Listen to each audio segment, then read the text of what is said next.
আমাৰ বাক্তা গাঁৱত যি ভোল্লাবৰী স্থানত হাই চিকিউৰিটি জেলখন নিৰ্মাণ হ'বলৈ গৈ আছে। এই বিভাগৰ সন্মানীয় মন্ত্ৰী আমাৰ ৰূপেশ গোৱালা ডাঙৰীয়াই স্পট ভিজিট কৰিলে তেখেতসকলৰ যি ডিপাৰ্টমেণ্টৰ উচ্চপদস্থ বিষয়াসকল আছে তেওঁলোকৰ উপস্থিত লগতে টেকনিকেল যিটো পাৰ্ট চাই ইঞ্জিনিয়াৰিং লগত লৈ আৰ্ট ফিলিং ইতিমধ্যে কাম চলি আছে। আশা কৰোঁ যি সময় ধৰি দিয়া হৈছে এই নিৰ্দিষ্ট সময়ৰ ভিতৰত যিখিনি কাম ফেজ মিনাৰত হৈ যাব লাগে হৈ যাব। আৰু মই প্ৰথমে ধন্যবাদ দিছোঁ বিভাগৰ মন্ত্ৰী ডাঙৰীয়াক, আটাইসকলৰ বিষয়াসকলকো ধন্যবাদ দিছোঁ। তেওঁলোকে স্পট ভেৰিফিকেশ্যন কৰি আহি ঠিকাদাৰৰ কামৰ প্ৰগ্ৰেছ কি আছে চালে, আৰু আশা কৰিছোঁ মাজে সময়ে আহি এইদৰে এই স্কিমটো ভালদৰে চাই মনিটৰিং ৰিভিউ কৰি সোনকালে সম্পূৰ্ণ কৰি এটা ভাল জেল এখন আমি সকলোৱে পাবলৈ সক্ষম। এটা জাতীয় সংগ্ৰামৰ পৰা ৰাজনীতি মন মিলিছে শৃংখল চলিয়াৰ লুডিন ভাল কথা, আহিব দিয়ক। বিজেপিৰ ওপৰত কোন আছে?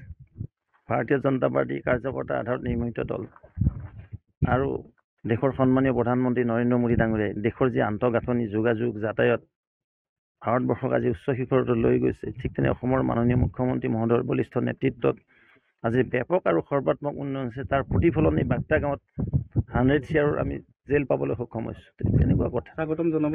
আমি উন্নয়নৰ লগত আছোঁ, ৰাইজ উন্নয়নৰ লগত আছে, আৰু সেইকাৰণে এক লেণ্ডশ্লাইড ভাৰ্ডিক পাবলৈ সক্ষম হৈছে ভাৰতীয় জনতা পাৰ্টি মিত্ৰ গোষ্ঠী। তাত কোন plus minus equal to zero', মাইনাছে মাইনাছেও plus, plus minus equal to zero', ultimately zero'.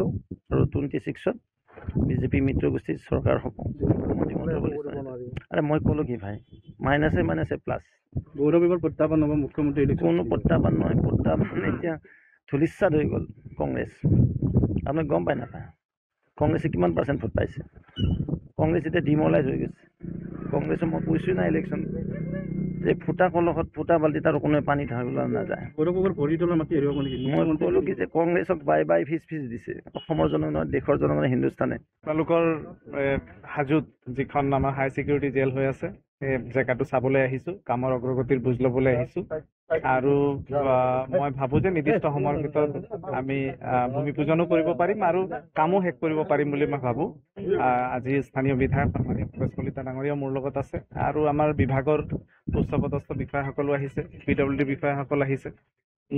আজি কাম কাজৰ বুজ লোৱাৰ লগতে তেওঁলোকক যাৱতীয় নিৰ্দেশনাসমূহ দিছোঁ যাতে নিৰ্দিষ্ট সময়ৰ ভিতৰত কাম সম্পূৰ্ণ। উন্নয়ন পুৰা চলি আছে, উন্নয়ন সকলো ফালে চলি আছে। আৰু যিহেতু ভৱেশ কলিতা ডাঙৰীয়া স্থানীয় বিধায়ক হিচাপে আছে, আমাৰ দিলীপ শইকীয়া ডাঙৰীয়া সাংসদ হিচাপে আছে, গতিকে মই ভাবোঁ এই অঞ্চলৰ ৰাইজে বিচৰা ধৰণে উন্নয়ন হ'ব।